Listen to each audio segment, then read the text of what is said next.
My name is Sarah Mitchell, and I was supposed to be the heir to the Mitchell Publishing Empire, a business my grandfather built from nothing into a $500 million company.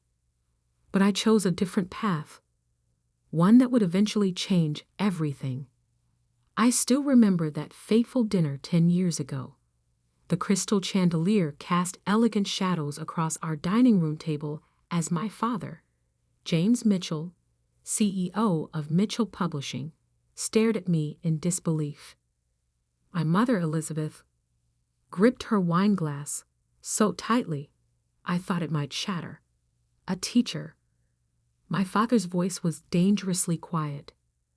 You want to throw away your business degree, your inheritance, everything we've built, to become a teacher. I sat straighter in my chair, fighting to keep my voice steady. Yes, I've already accepted a position at Riverside Elementary School. The silence that followed was deafening. Then my father laughed, a cold, harsh sound that made me flinch. This is ridiculous. You're just going through a phase. You'll come to your senses. It's not a phase, Dad. This is what I want to do with my life. I want to make a difference in children's lives, not just chase profit margins. My mother set down her wine glass with a sharp clink. Sarah, darling, be reasonable. You're our only child. The company needs you. Your father needs you. The company needs someone who's passionate about publishing, I countered. That's not me. It never has been. My father's face darkened. I've spent 30 years building this company, expanding what your grandfather started. I didn't do all this just to watch you throw it away for some childish fantasy of teaching finger painting.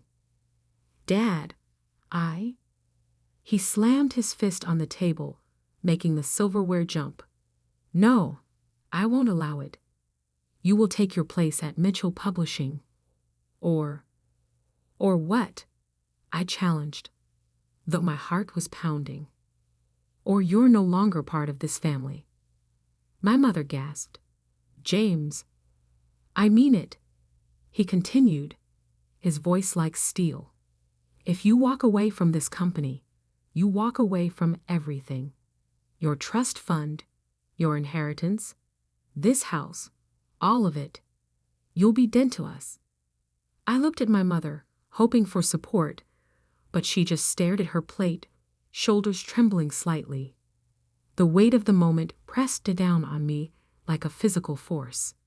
Everything I'd ever known, my entire life of privilege and security, balanced against my dreams. I stood up slowly, my chair scraping against the hardwood floor. Then I guess I'm dead to you. Sarah, please, my mother whispered, but I was already walking away.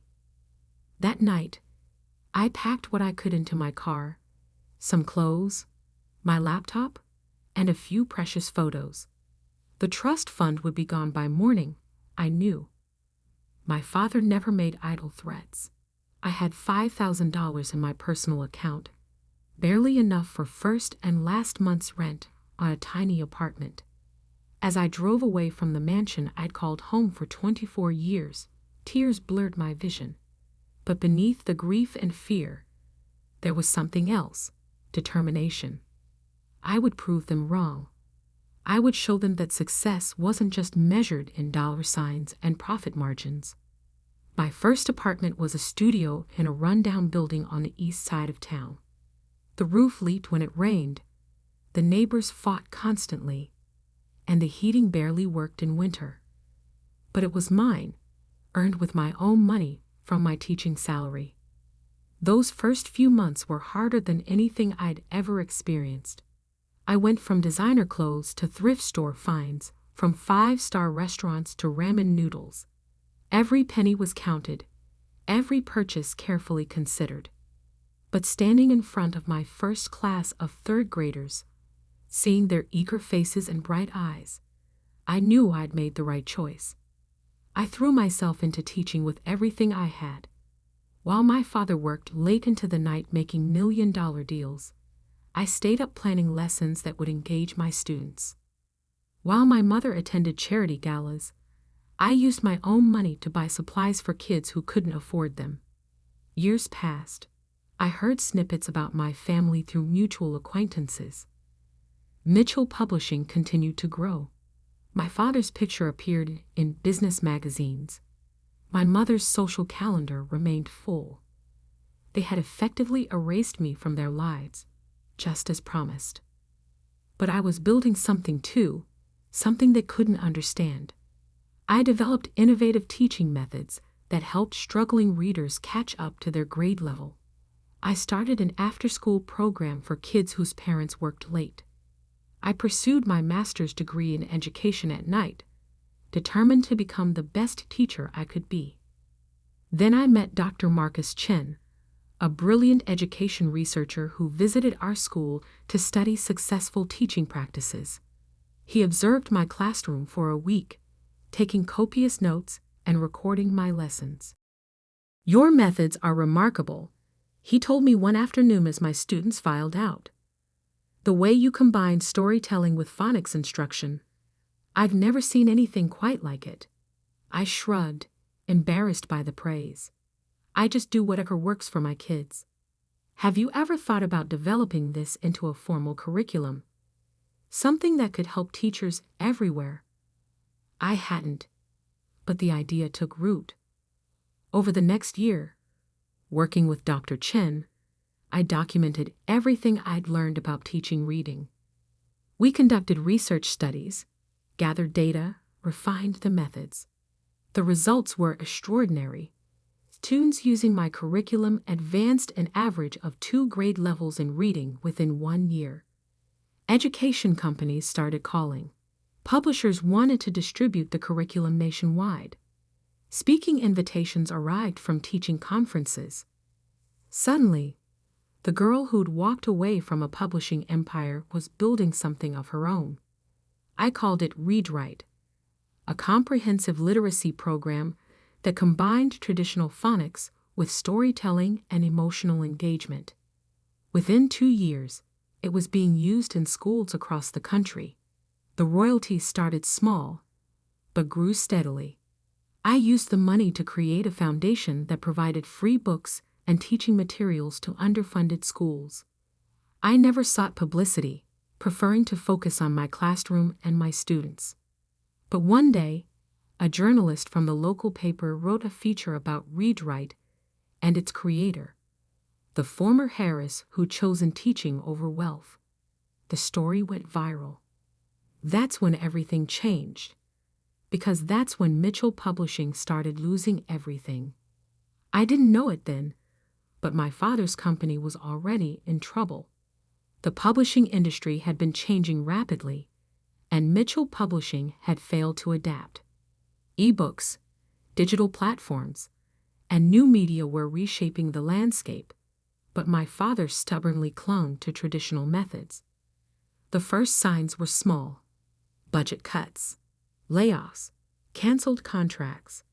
Then bigger problems emerged: failed investments, mounting debt, plummeting stock prices.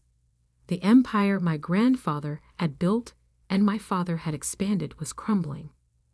One rainy Tuesday afternoon, as I was packing up my classroom for the day, my phone buzzed with a text from an unknown number. It was my mother. "Sarah, please. We need to talk. Your father? The company. Everything's falling apart. Please call me." I stared at the message for a long time, my hands shaking slightly. 10 years of silence. And now this. Part of me wanted to delete the message, to maintain the wall they built. But another part remembered the little girl who'd once adored her father, who'd sat on his lap in his big office and played with his fancy fountain pens. Before I could decide what to do, another text arrived. This one made my blood run cold. "The bank is foreclosing on the house. We have nowhere to go." I sat in my classroom long after the last student had left, staring at those 2 text messages from my mother. The silence felt heavy, broken only by the soft patter of rain against the windows. 10 years of complete silence, and now this. My hands trembled slightly as I pulled up a news article on my phone. The headline made my stomach clench. Mitchell Publishing faces bankruptcy. Industry giant falls. The article detailed everything: failed investments, massive layoffs, plummeting stock prices, and mounting debt. The company my grandfather had built from nothing was now worth almost nothing. Another text from my mother. "Please, Sarah, we need you." Need. The word felt bitter in my mind. They needed me now, but where were they when I needed them? When I was eating ramen noodles for dinner in my leaky apartment. When I cried myself to sleep those first few months, missing my family so much it physically hurt. I gathered my things and headed home to my modest but comfortable house, bought with my read-write royalties, not family money. As I made dinner, my phone kept buzzing with more messages from my mother. "The bank is taking everything. Your father isn't well. Please just talk to us." Finally, I couldn't take it anymore. I picked up the phone and dialed the number. My mother answered on the first ring. "Sarah?" Her voice cracked. "Oh, thank God." "What do you want, Mom?" We need help. The company, the house, everything. It's all gone. The banks are taking everything. Your father, he's not handling it well. We don't have anywhere to go." I closed my eyes, fighting back the surge of emotions. "And now you want my help?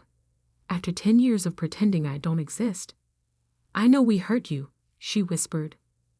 "We were wrong. So wrong. But please, Sarah, we're your parents. Are we done?"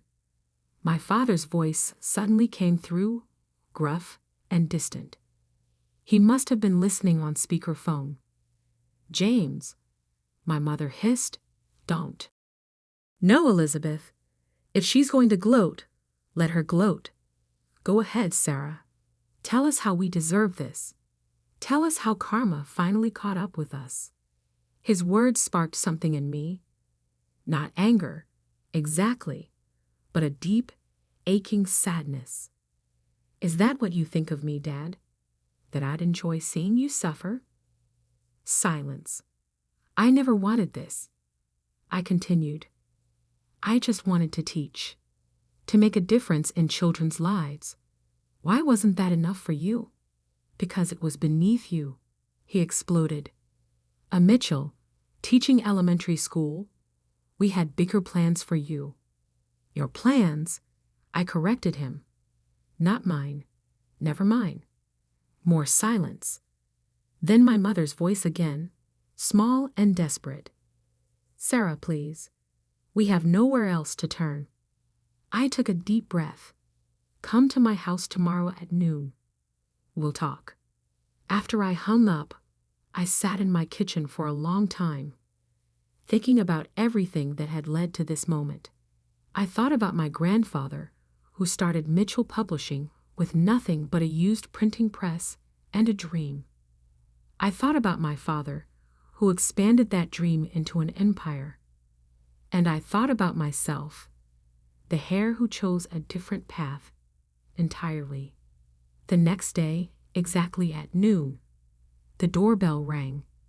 I opened it to find my parents standing there, and the sight of them shocked me. My father, once the picture of corporate success in his expensive suits, wore wrinkled chackies and an old polo shirt. My mother's designer clothes had been replaced by simple jeans and a sweater. They looked older, smaller somehow. "Come in," I said, stepping aside. They entered hesitantly, looking around my home with a mixture of curiosity and something else. Was it shame? The house wasn't fancy by their standards, but it was warm and welcoming, filled with books and student artwork and comfortable furniture. "Would you like some coffee?" I asked, falling back on politeness to ease the tension. They nodded, and I led them to the kitchen. As I prepared the coffee, I could feel their eyes on me, taking in every detail of my life that they'd missed. "Your house is nice," my mother offered. "It's mine," I replied simply, "paid for with my own money." My father shifted uncomfortably. "Sarah, about the company." "I know." I cut him off. "I've read the news. The digital revolution caught up with you, didn't it?" He flinched. "We thought print would always have its place. We didn't see the changes coming fast enough. And when we finally tried to adapt," he spread his hands helplessly. "What exactly do you want from me?" I asked, placing their coffee cups on the table. My mother reached for her purse and pulled out a thick folder. "We've been following your success with Read Write. It's extraordinary what you've built." I almost laughed at the irony. "Now you think it's extraordinary. 10 years ago, you thought teaching was beneath me." "We were wrong," my father said, the words seeming to cost him physically. "About everything. About you." My mother opened the folder, revealing financial documents and contracts. Mitchell Publishing still has some valuable assets: the infrastructure, the distribution networks, the relationships with authors and retailers. With the right digital strategy. I held up my hand. "Stop. Just stop. Are you actually here to ask me to save the company?" They exchanged glances. "We thought," my father said carefully, "given your success with educational publishing, maybe I'd want to swoop in and rescue the family business. The same business you threw me out of." "Sarah," my mother pleaded, "we know we don't deserve your help. But this isn't just about us. There are hundreds of employees who will lose their jobs, authors who depend on us, your grandfather's legacy." "Don't," I snapped. "Don't you dare use Grandpa against me. He built that company from nothing. He understood the value of hard work, of following your passion. He would have supported my choice to teach." My father's face darkened. "You don't know that." "Actually, I do." I stood and walked to my home office, returning with a framed letter. "He wrote this to me just before he died, when I was still in college. I never showed it to you." I handed the letter to my father, watching as he read it, my mother peering over his shoulder. I knew the words by heart. "My dearest Sarah, your father tells me you're struggling with your future, torn between the company and your dream of teaching.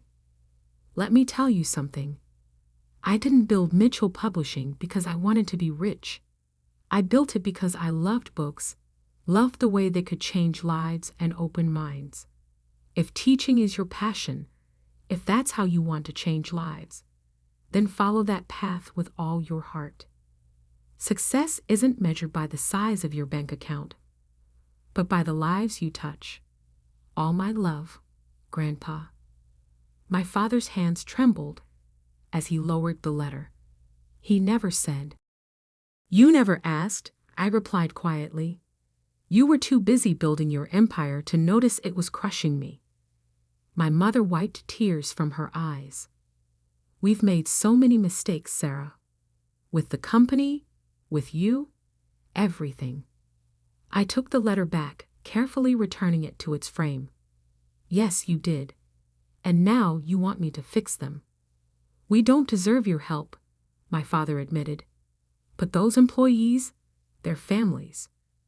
I looked at my parents. Really looked at them.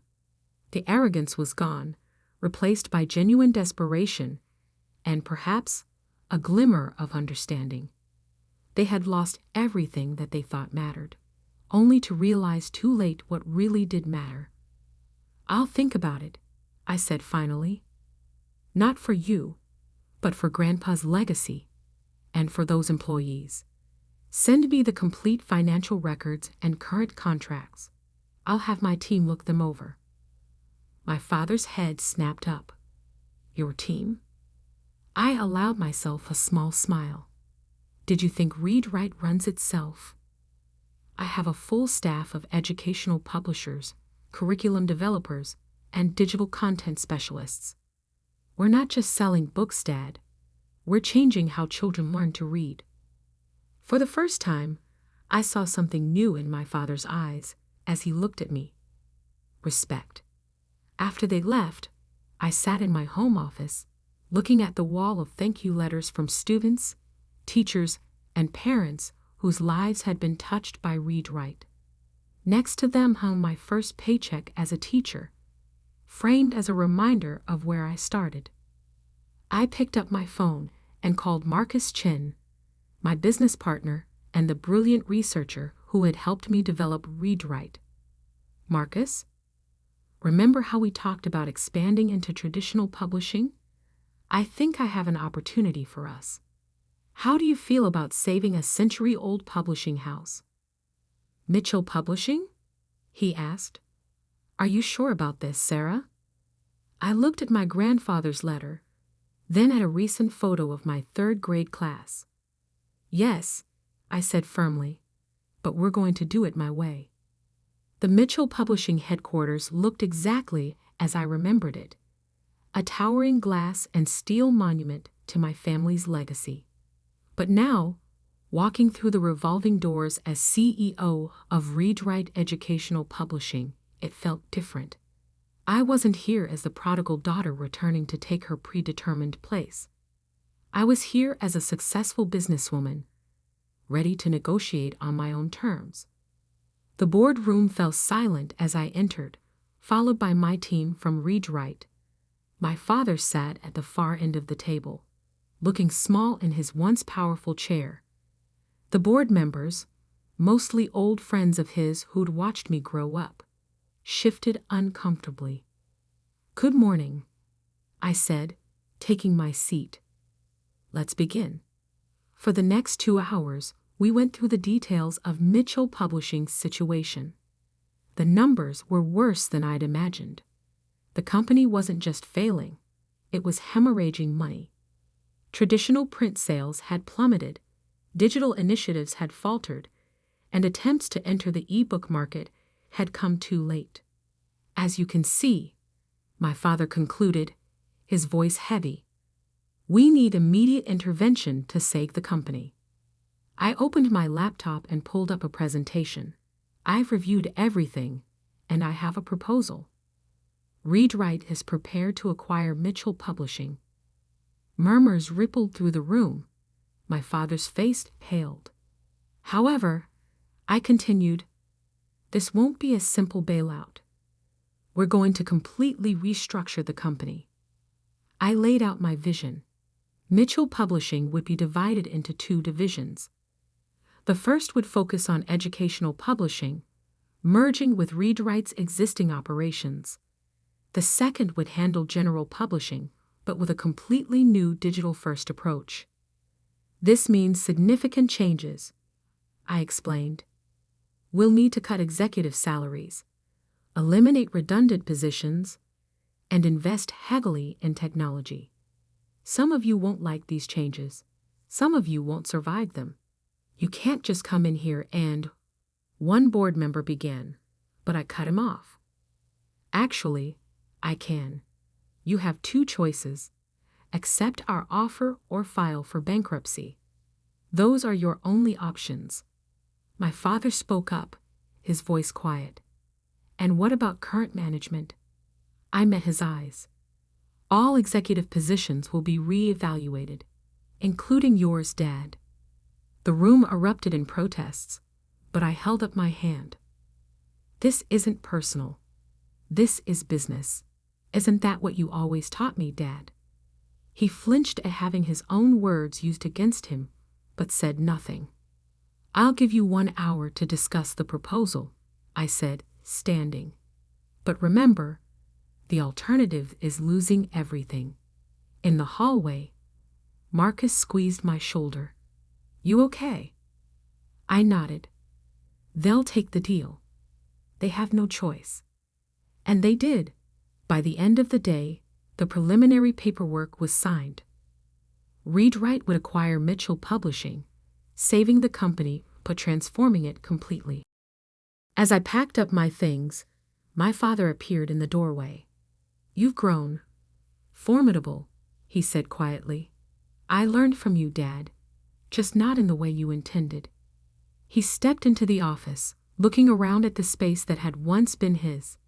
I spent so many years in here, thinking I was building something great. I never realized I was destroying something even more important. Our relationship, I said. He nodded. I was so focused on the company, on maintaining the Mitchell legacy, that I couldn't see you were creating your own legacy, one that might be even more meaningful than mine. I thought about my students, about the millions of children learning to read through Read-Write's programs. Different? I corrected him. Not better or worse, just different. He moved to the window, staring out at the city skyline. Your grandfather would be proud of you. Not because you're saving the company, but because you followed your heart. He'd be proud of you too, Dad. If you can learn from this, it's not too late. He turned to face me, and I saw tears in his eyes. Will you teach me? How to start over? Something broke inside me, the last wall I'd built around my heart after all these years. Yes, I whispered. Yes, I will. The transformation of Mitchell Publishing wasn't easy. Over the next year, we weathered protests from old guard executives, resistance to digital changes, and the pain of necessary layoffs. But we also hired young, innovative employees, launched successful digital platforms, and expanded our educational publishing reach globally. My father stepped down as CEO, but took on a new role, mentoring young authors and editors. He found, to his surprise, that he loved working directly with creative people instead of just managing spreadsheets. My mother, after some soul-searching, started a literacy program for adults, using Read-Write's methods to help parents learn alongside their children. 1 year after the acquisition, I stood in my third-grade classroom, teaching my regular morning lessons. I had refused to give up teaching completely, though I now only taught part-time. A knock at the door interrupted our reading circle. It was my father. Sorry to interrupt, he said, smiling at my students. I'm here for Career Day. The children looked up excitedly. We've been preparing for Career Day for weeks, with parents coming in to talk about their jobs. I hadn't expected my father to volunteer. Class, this is my dad, I said. He works in publishing, helping people tell their stories. My father sat down in our reading circle, looking somewhat out of place in his business casual clothes among the tiny chairs and colorful rugs. But as he began to talk about the magic of books, about how stories can change lives, I saw something wonderful happen. The corporate executive disappeared, replaced by a man who remembered why he'd fallen in love with publishing in the first place. But you know what? He said to my wide-eyed students. The most important stories aren't always in books. Sometimes they're in here. He tapped his heart, like the story of a brave teacher who taught me that success isn't about how much money you make, but about how many lives you touch. He looked at me as he said this, and I felt tears welling up in my eyes. Later that day, as we had coffee in my classroom during break, he asked, "Do you ever regret walking away from the company all those years ago?" I looked around my classroom at the student artwork on the walls, the books in our reading corner, the small awards Read-Write had won for educational innovation. No, I said honestly. I regret that it broke our family apart for so long, but I don't regret following my heart. Look what it led to. Not just success, but meaning. Purpose. He nodded, understanding finally filling his eyes. You know, when you first said you wanted to be a teacher, I thought you were choosing a smaller life. I was wrong.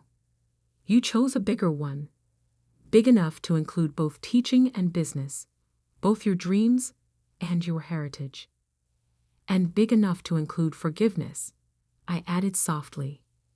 That evening, I had dinner with my parents in their new home, a modest but comfortable house, bought with my father's salary from his new position.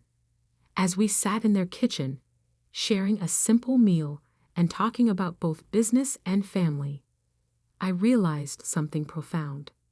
10 years ago, I thought I had to choose between my family's vision of success and my own.